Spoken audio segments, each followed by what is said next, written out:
Hinalampag naman ni Senator Grace Poe ang mga transportation agency para sa mas mahigpit na pagpapatupad ng batas trapiko laban sa kabi-kabilang aksidenteng naitatala sa kalsada. Magbabalita si Raymond Dadpaas. Nakababahala na ang mga sunod-sunod na malagim na aksidente sa mga lansangan na nagresulta sa pagkamatay ng ilan na dapat lang matugunan. Ito ang inihayag ni Senator Grace Poe kasabay ng pagdagsa ng ating mga kababayan sa mga lansangan dahil sa Holy Week break. Hinimok nito ang mga kinaukulang ahensya ng pamahalaan na mahigpit na ipatupad ang mga batas trapiko upang maiwasan o mabawasan ang mga aksidente sa mga lansangan.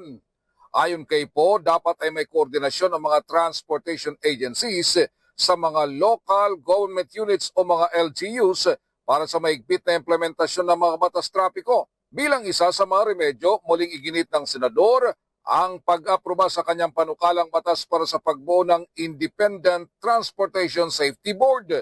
Ito ang magsasagawa ng komprehensibo at mabilis na investigasyon batay sa mga ebidensya sa mga nangyaring aksidente sa mga lansangan. Iginit ni po na anumang buhay na mawala dahil sa mga aksidente sa mga lansangan ay hindi na kailanman maibabalik pa. Nitong mga nakalipas na linggo ay sunod-sunod ang mga aksidente sa mga lansangan sa iba't ibang bahagi ng bansa na ikinabahala ng Senador.